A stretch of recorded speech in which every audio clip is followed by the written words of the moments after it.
അവർക്ക് യേശു ക്രിസ്തുവിൻ്റെ നാമത്തിൽ വന്ദനം.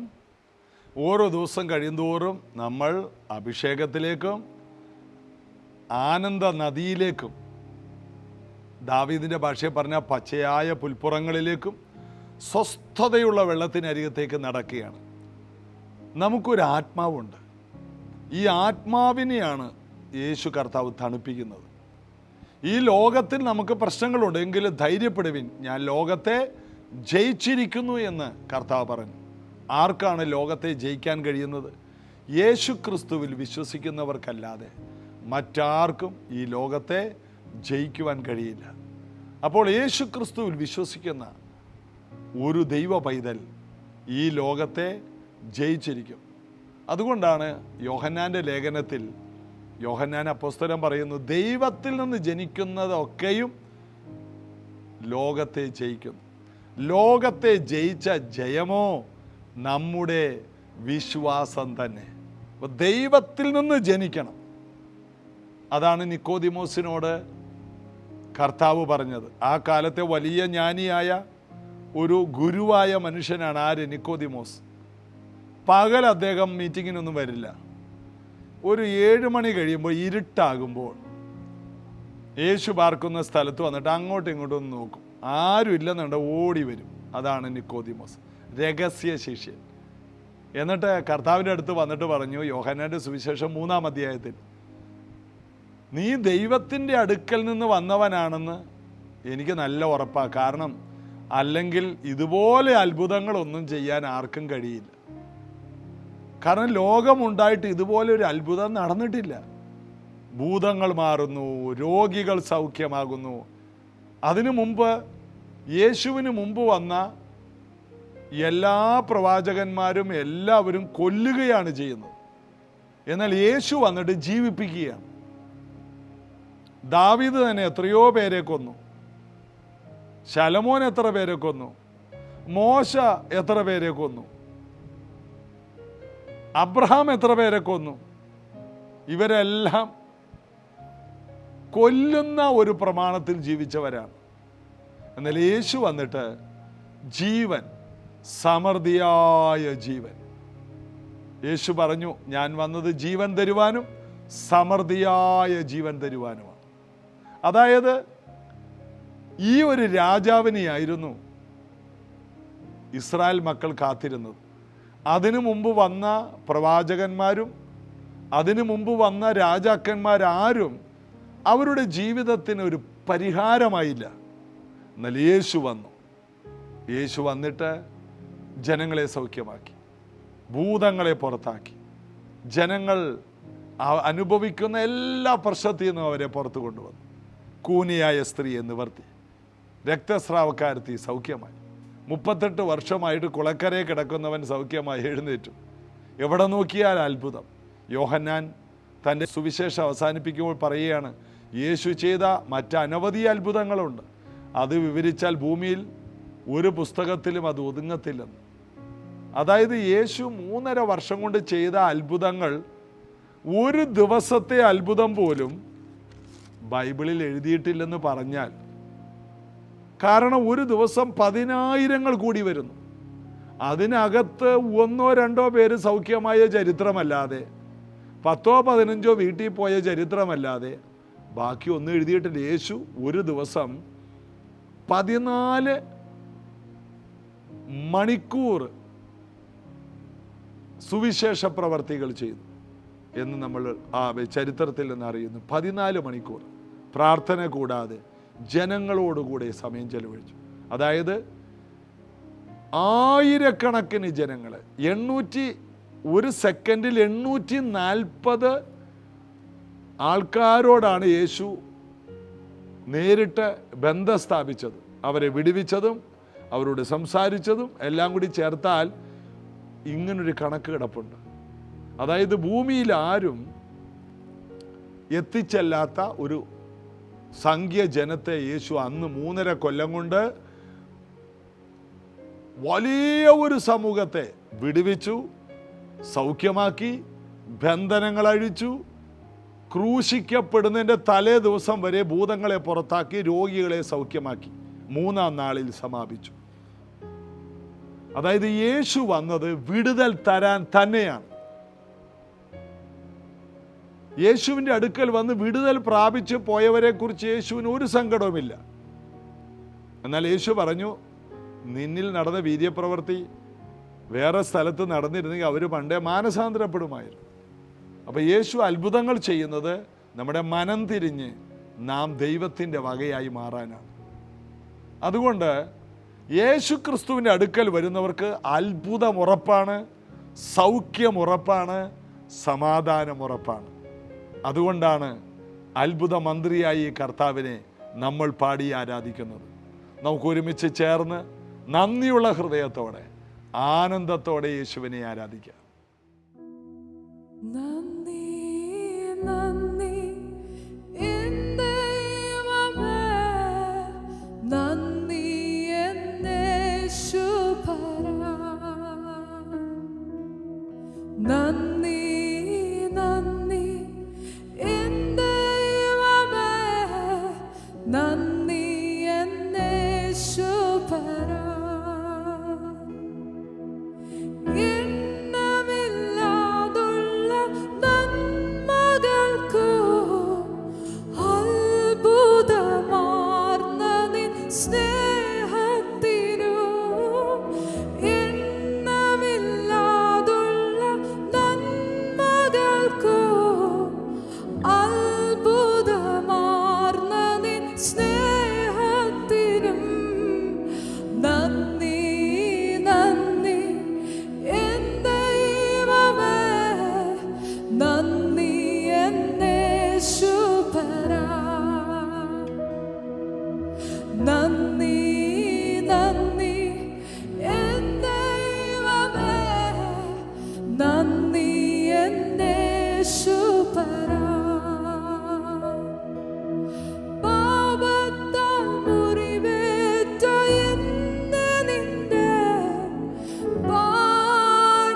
യേശുപരാ നന്ദി നന്ദി എൻ ദൈവമേ നന്ദി എൻ യേശുപരാ യേശുവേ നന്ദി നന്ദി എൻ ദൈവമേ നന്ദി എൻ യേശുപരാ നന്ദി നന്ദി എൻ ദൈവമേ നന്ദി എൻ യേശുപരാ. ഈ 1-2 ആഴ്ചകളിലായിട്ട് യേശുവിൻ്റെ ജനന സമയങ്ങളോട് ബന്ധപ്പെട്ടുള്ള വേദഭാഗങ്ങളാണ് വായിക്കുന്നത്. കാരണം തന്നെ ഈ സീസണിൽ മുഴുവനും എല്ലാ വീടുകളിലും ഇനിയും നക്ഷത്രമൊന്നും ഇപ്പോൾ ഊരത്തില്ല. ഈ മാസം മുഴുവനും. പിന്നെ കുറേയൊക്കെ നനഞ്ഞൊക്കെ പോകും. പിന്നെ കുറേ സീരിയൽ ലൈറ്റുകളൊക്കെ എന്ത് പറ്റും, അടിച്ചും പോവും. പിന്നെ നമ്മൾ ഊരി വെക്കും അടുത്ത വർഷത്തേക്ക് വീണ്ടും ഇടാനായിട്ടൊക്കെ. അതൊക്കെ നല്ല കാര്യമാണ്. ഏതായാലും ഈ സീസൺ എന്ന് പറയുന്നത് യേശുവിൻ്റെ ജനനവുമായിട്ട് ബന്ധപ്പെട്ടുള്ള വലിയ ഓർമ്മകളാണ്.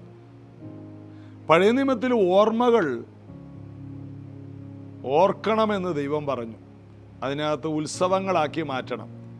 ഞാൻ നിങ്ങളെ മിസ്രൈമിൽ നിന്ന് വിടുവിച്ച ആ ദിവസം, പെസക, ആ പുറപ്പാട് നിങ്ങൾ ആഘോഷമാക്കണം. പുളിപ്പുള്ള അപ്പം ചുടരുത്. പുളിപ്പില്ലാത്ത അപ്പം ചുട്ട് കുഞ്ഞാടിനെ അറുത്ത് നിങ്ങൾ മിസ്രൈമിൽ നിന്ന് രാത്രി പുറപ്പെട്ട ആഘോഷം നിങ്ങൾ ആഘോഷമാക്കണം. യേശു ഈ ഭൂമിയിലേക്ക് വന്നിട്ട് പറഞ്ഞു, എൻ്റെ ശരീരത്തിൻ്റെ രക്തത്തിൻ്റെ ഓർമ്മയ്ക്കായി നിങ്ങൾ ചെയ്യുവിൻ. എന്താണ്? എൻ്റെ രക്തം നിങ്ങൾക്ക് വേണ്ടി ചൊരിയപ്പെട്ടു, എൻ്റെ ശരീരം നിങ്ങൾക്ക് വേണ്ടി തകർക്കപ്പെട്ടു. നമുക്ക് ലഭിച്ച ഏറ്റവും വലിയ അനുഗ്രഹമാണ് യേശു നമുക്ക് വേണ്ടി തകർക്കപ്പെട്ടു. നാം തകരേണ്ടിടത്ത് യേശു പകരം തകർന്നു. അതിൻ്റെ അർത്ഥം യേശുവിൽ വിശ്വസിക്കുന്ന ഒരാൾ ഇനി തകരില്ലെന്നല്ലേ. യേശുവിൻ്റെ രക്തം നമുക്ക് വേണ്ടി ചൊരിയപ്പെട്ടു. യേശുവിൻ്റെ രക്തത്തിൽ ആശ്രയിക്കുന്ന ഒരു വ്യക്തി ഇനി പാപിയല്ലെന്നല്ലേ അതിന് അർത്ഥം. യേശു പറഞ്ഞു, ഞാൻ വരുവോളം എൻ്റെ ഓർമ്മയ്ക്കായി ചെയ്യുവിൻ. ഈ ഭൂമിയിൽ ദൈവം സ്ഥാപിച്ച ഏറ്റവും വലിയ ഓർമ്മയാണ് ക്രൂശിലൂടെ യേശു കർത്താവ് ചെയ്ത ഓർമ്മ. ക്രൂശിൽ സാത്താൻ തകർന്നു പോയി. മനുഷ്യനെ അറുക്കുക, മുടിക്കുക, കൊല്ലുക എന്ന പദ്ധതിയിട്ട പിശാചിൻ്റെ പദ്ധതികളെ തകിടം മറിച്ചുകൊണ്ട് യേശു കർത്താവ് ജയോത്സവം ക്രൂശിൽ കൊണ്ടാടി. പിശാചിനെ പരസ്യ കോലമാക്കി. അതായത് അതുവരെ ഇതിൻ്റെ പുറകിൽ പിശാചാണെന്ന് ആർക്കും അറിയില്ല. ഒരു ഭാര്യ വഴക്കുണ്ടാക്കിയ ഭാര്യയെ ഉപേക്ഷിക്കും, ഭർത്താവ് വഴക്കുണ്ടാക്കിയ ഭർത്താവിനെ ഇട്ടേച്ചു പോകും, കാരണം ഭർത്താവല്ലേ. എന്നാൽ പിശാചിനെ പരസ്യകോലമാക്കി എന്ന് പറഞ്ഞാൽ പിശാചാണ് ഇതൊക്കെ ചെയ്യുന്നതെന്ന് ഇതിൻ്റെ പിറകിലുള്ള ശക്തി ഏതാണെന്ന് കണ്ടുപിടിച്ചു. പാവം ഭർത്താവല്ല, ഭാര്യയല്ല. അതിൻ്റെ അർത്ഥം എല്ലാ കയ്യിലിരിപ്പും ചെയ്തിട്ട് പിശാചിൻ്റെ തലയിൽ വെക്കാമെന്നല്ല. നമ്മുടെ വീടുകളിൽ നടക്കുന്ന പ്രശ്നങ്ങൾ അത് മാനുഷികമല്ല. എത്ര അധ്വാനിച്ചിട്ടും വീട്ടിൽ നന്മ വരുന്നില്ല. എത്ര മരുന്ന് കഴിച്ചിട്ട് രോഗങ്ങൾ വീട് വിട്ട് മാറുന്നില്ല. കയ്യിൽ വരുന്ന പണം മുഴുവൻ ആശുപത്രികളിൽ കയറി ഇറങ്ങി തീരുന്നു. വലിയ ഹോസ്പിറ്റൽ ബില്ലുകൾ വരുന്നു. വീട്ടിൽ ദാരിദ്ര്യം കയറുന്നു. ഇങ്ങനെയുള്ള കാര്യം കാണുമ്പോൾ ഓർക്കണം, ഇതിൻ്റെ പുറകിൽ എന്തോ ഒരു ദുഷ്ടശക്തി നിങ്ങളുടെ വീടുകളിൽ ചലിക്കുന്നുണ്ട്. ഇത് കേൾക്കുന്ന ഏതൊക്കെയോ കുടുംബങ്ങളിൽ സ്വസ്ഥത കെടുത്തുന്ന, ആരോഗ്യം കളയുന്ന, വീടിൻ്റെ സമാധാനത്തെ കെടുത്തുന്ന ഒരു ശക്തി ആ ഭവനത്തിലുണ്ടെങ്കിൽ ഈ ശക്തിയെ കാൽവരി ക്രൂശിൽ യേശു കർത്താവ് പരസ്യകോലമാക്കിയടാ, നീയാടാ ഇതിൻ്റെ പുറകിൽ എന്ന കാരണം കണ്ടെത്തി. കോവിഡ് വന്നപ്പോൾ കോവിഡിൻ്റെ വൈറസിനെ കണ്ടെത്തി. ആ വൈറസിനെതിരായിട്ട് കുറേ വാക്സിനുകൾ കൊണ്ടുവന്നു. എത്രത്തോളം ഫലമായെന്നൊന്നും അറിയില്ല. എന്നാൽ ഇപ്പോൾ കോവിഡ് ഇല്ലെന്നാണ് പറയുന്നത്. കോവിഡിന് പകരം എല്ലാവരും ഇപ്പോൾ പറയുന്നത് പനിയും ജലദോഷവും എന്നാണ്. ഇപ്പോൾ ആരും ടെസ്റ്റ് ചെയ്യാനും പോകാറില്ല. അതിൽ നിന്നും ഒരു കാര്യം അറിയാം, ഇതിനെ കോവിഡാണെന്നും പറഞ്ഞ് കൊട്ടി ഘോഷിച്ചാൽ അത് കോവിഡാണ്. ലോക്ക്ഡൗൺ ആയിട്ട് ഇനിയും വീട്ടിലിരിക്കാം. എന്നാൽ ഇതൊക്കെ ഇത്രയേ ഉള്ളൂ, ഇതൊന്നും നമ്മെ തൊടില്ലെന്ന് പറഞ്ഞാൽ അതിനത്രേ വിലയുള്ളൂ. നമ്മൾ രോഗത്തെ പിശാച് കൊണ്ടുവരുന്നതിനെ വലുതായി കണ്ടാൽ അത് വലുതാണ്. എന്നാൽ അതിനെ ചെറുതായി കാണാൻ പഠിക്കണം. യേശുവിൽ ഇരുന്നു കൊണ്ട് അതിനെ ചെറുതായി കാണണം. കാരണം നമ്മെ ക്രിസ്തുവിനോടുകൂടെ ഉയർത്തെഴുന്നേൽപ്പിച്ച് സ്വർഗത്തിൽ ഇരുത്തിയിരിക്കുന്നുവെന്ന്. എഫേസ്യ ലേഖനം 2:6 നാം യേശുവിനോടുകൂടെ ഉയർപ്പിക്കപ്പെട്ടവരാണ്, സ്വർഗത്തിൽ ഇരുത്തപ്പെട്ടവർ. അപ്പോൾ കാര്യങ്ങൾ നമ്മൾ വീക്ഷിക്കേണ്ടത് ഭൂമിയിൽ ഇരുന്നല്ല, ആത്മമണ്ഡലമായ ദൈവം നമുക്ക് തന്ന പ്രധാന സ്ഥലമായ സ്വർഗത്തിൽ ആത്മാവിൽ ഇരുന്നു കൊണ്ട് നമ്മൾ ഭൂമിയിൽ കാഴ്ചകളെ കാണണം. അപ്പോൾ അത് നമുക്ക് ചെറുതായി തോന്നും. വിമാനത്തിൽ പോകുമ്പോഴാണ് താഴോട്ട് നോക്കുന്ന ഓരോ സ്ഥലങ്ങളും. നമ്മുടെ ഇന്ത്യയിലെ ഏറ്റവും മനോഹരമായ വലിയ കെട്ടിടങ്ങളുള്ള പട്ടണമാണ് മുംബൈ. ഈ മുംബൈയിൽ എയർപോർട്ടിൽ നിന്ന് ഒരിക്കൽ വർഷങ്ങൾക്ക് മുമ്പ് ഞാൻ അവിടെ നിന്ന് വിമാനത്തിൽ മുകളിലോട്ട് പറന്ന് ഉയർന്നു വരുന്ന സമയത്ത് താഴോട്ട് നോക്കിയപ്പോൾ 5-6 തീപ്പെട്ടി അടുക്കി വെച്ചതുപോലെ. താഴെ നിന്ന് നോക്കിയാലോ എത്ര വലുതാണ്, മുകളിൽ നിന്ന് നോക്കണം, വിഷയങ്ങളെല്ലാം ചെറുതാണ്. അതായത് മാനുഷിക കണ്ണുകൊണ്ട് കാര്യങ്ങളെ കണ്ടാൽ എല്ലാം വലുതാണ്. എന്നാൽ കണ്ണുകൊണ്ട് കാണുന്ന മനുഷ്യൻ, അത് ക്രിസ്തുവിനോടുകൂടെ ഉയർത്തെഴുന്നേറ്റ് ക്രിസ്തുവിൽ ജീവിക്കുന്ന മനുഷ്യൻ നമുക്കുണ്ട്. ആ ആത്മാവിൽ കാഴ്ചകൾ കാണാൻ ദൈവസഭ പഠിക്കണം. ജഡത്തിൻ്റെ കണ്ണുകൊണ്ട് കണ്ടാൽ എല്ലാം പരാജയമാണ്. അതുകൊണ്ടാണ് രാജാക്കന്മാരുടെ പുസ്തകത്തിൽ 2 രാജാക്കന്മാർ 6-ാം അധ്യായത്തിൽ ഏലീശ തൻ്റെ ശിഷ്യന് വേണ്ടി പ്രാർത്ഥിക്കുന്നു, കർത്താവെ ഞാൻ കാണുന്നത് പോലെ ഇവൻ്റെ കണ്ണും ഒന്ന് തുറക്കണേ. ഇത് തന്നെയാണ് യേശു പിതാവിൻ്റെ വലത്തുഭാഗത്തിരുന്ന് നമുക്ക് വേണ്ടി പ്രാർത്ഥിക്കുന്നത്. കർത്താവെ ഞാൻ കാണുന്നത് പോലെ കാണുന്ന ഒരു കണ്ണ് ഇവർക്ക് ഞാൻ കൊടുത്തിട്ടുണ്ട്, ആത്മകണ്ണ്. ആ കണ്ണിലൂടെ കാര്യങ്ങളെ കാണാൻ ഇവരെ സഹായിക്കണമേ. പിതാവിൻ്റെ വലത്തുഭാഗത്തിരുന്ന് കർത്താവേ പിതാവേ ഇവരുടെ കടം മാറ്റണേ, ഞെരുക്കം മാറ്റണം, ഇതൊന്നും അല്ല കർത്താവ് പറയാൻ. നമ്മുടെ കണ്ണ് തുറക്കാനാണ്. നാം നമ്മെ ഒന്ന് കണ്ടു കഴിഞ്ഞാൽ നമ്മുടെ ജീവിതം തന്നെ മാറും. നാം നമ്മെ മനസ്സിലാക്കണം. നാം വളരെ വിലപിടിച്ച ഒരു വ്യക്തിയാണ്, നമുക്ക് ഒത്തിരി മൂല്യമുള്ളവരാണ്. ഇത് വേദപുസ്തകം മാത്രമേ പറയുന്നുള്ളൂ. ക്രിസ്തുവിലായാൽ ഒരുവൻ പുതിയ സൃഷ്ടിയാണ്. അതായത് ഈ ഭൂമിയിൽ ജീവിക്കാനുള്ള സൃഷ്ടിയല്ല ഇത് ഭൂമിയിലും സ്വർഗത്തിലും തുടരാനുള്ള സൃഷ്ടിയാണ്. മരണമില്ലാത്ത പുതിയ സൃഷ്ടി. എല്ലാവരും ഒന്ന് പറഞ്ഞേ, മരണമില്ലാത്ത പുതിയ സൃഷ്ടി. പഴയ സൃഷ്ടി പൊടിയാണ്, മണ്ണിലേക്ക് ചേരുമെന്ന് ഉൽപ്പത്തി 3 പറയുന്നു. നീ പൊടിയാകുന്നു. എന്നാൽ യേശുവിനെ സ്വീകരിച്ചൊരു വ്യക്തി പൊടിയല്ല, പുതിയ സൃഷ്ടിയാണ്. എത്ര പേര് അതിന് ആമേൻ പറയും? 2 കൊരിന്ത്യർ ലേഖനം 5:17 പറയുന്നു, ക്രിസ്തുവിലായാൽ ഒരുവൻ യേശുവിനെ സ്വീകരിക്കുമ്പോൾ അവൻ്റെ കണ്ണു തുറന്നു, അവൻ്റെ കാഴ്ചകളെല്ലാം പിന്നീട് സ്വർഗത്തിലിരുന്ന് ഭൂമിയിലേക്ക് നോക്കുന്ന ഒരു കാഴ്ചയാണ്.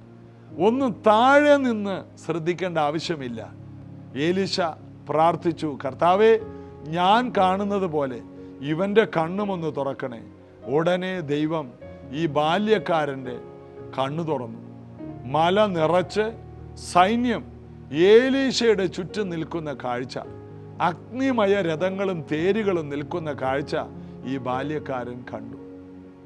പിന്നെ അവൻ കരഞ്ഞില്ല, പിന്നെ അവൻ അയ്യോ എന്ന് പറഞ്ഞില്ല. നാം നമ്മുടെ ജീവിതത്തിൽ അയ്യോ എന്ന് വിളിക്കുന്നതിൻ്റെ കാരണം നമുക്ക് നമ്മുടെ സംരക്ഷണം, ദൂതന്മാരെ കാണാൻ കഴിയുന്നില്ല.